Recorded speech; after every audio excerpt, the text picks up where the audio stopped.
I think experiential learning is way better than sitting behind the desk. In a day of testing, or in this age of testing where children have to do a lot of multiple choice and drilling, that kind of thing, it's definitely important to bring these kind of interactive experiences into the classrooms. As we looked at this district and we saw some of these kids are getting programs if they happen to have a teacher who champions that sort of thing and takes the initiative.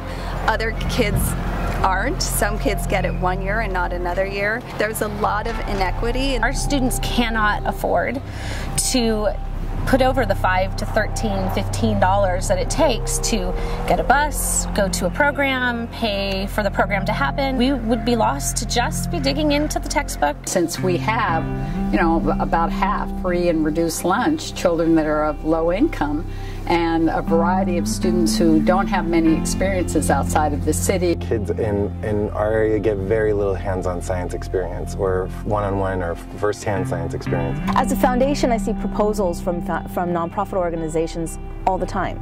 It's really difficult to choose one field trip over another field trip to fund. Most of the time, most of us deliver one-off programs. We go into the classroom, we deliver one program, and we say goodbye. How much educational gain is there to a one-off 2-hour program?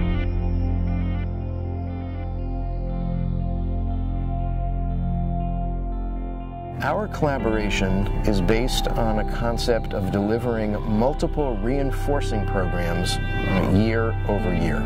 Science by Nature was born of the idea that nonprofits could get together with those that were already delivering services in the community and coordinate those services.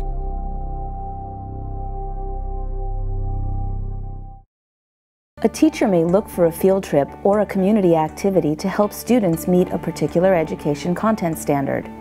That might be a classroom visit by a community expert, or a field trip to a local nonprofit organic farm, or a boat excursion.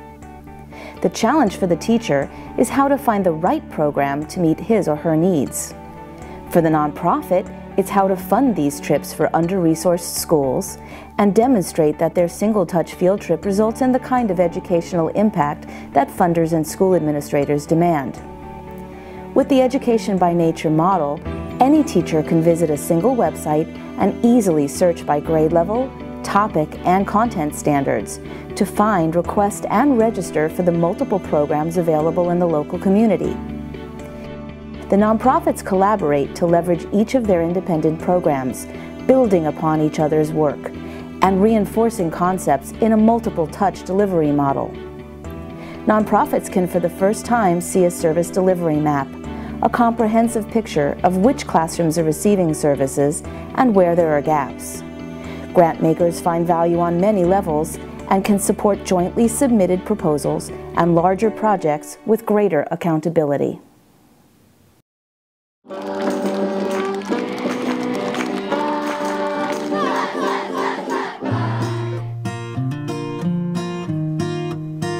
Because every time they come, I always get excited. We came up with $100,000 for our first 2-phase program, and now we have this subsidy for busing for all of these kids that can go on field trips.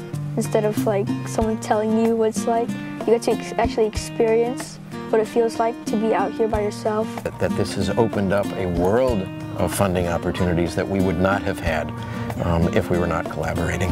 What we'll be able to say is that students who participate in these programs have increased their science achievement as measured by 5th grade science test scores, as well as these students have increased their environmental awareness and their stewardship behaviors. Before Science by Nature, our students in 5th grade science on the CST, California State Standards Test, were at 40% proficient. So 40% of our students showed that they understood the content in the curriculum. Now our students are at 62% proficiency and above.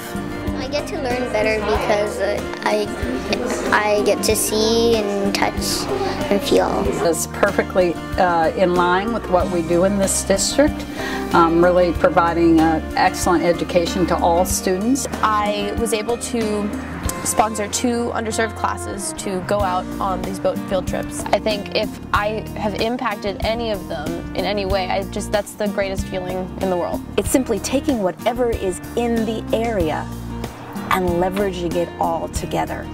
Each nonprofit does exactly what it loves to do, exactly what it's always done, just better together. I would think if they could do another one like this. Thank you for teaching me all this useful information that I might need to know when I grow up. Just so rewarding to look at this collaboration and to think that over a dozen nonprofits in the Bay Area are improving their education, reaching more students, working with more teachers, helping more teachers teach science in their classrooms, and that a dozen nonprofit organizations are able to increase their own capacity simply by agreeing to collaborate.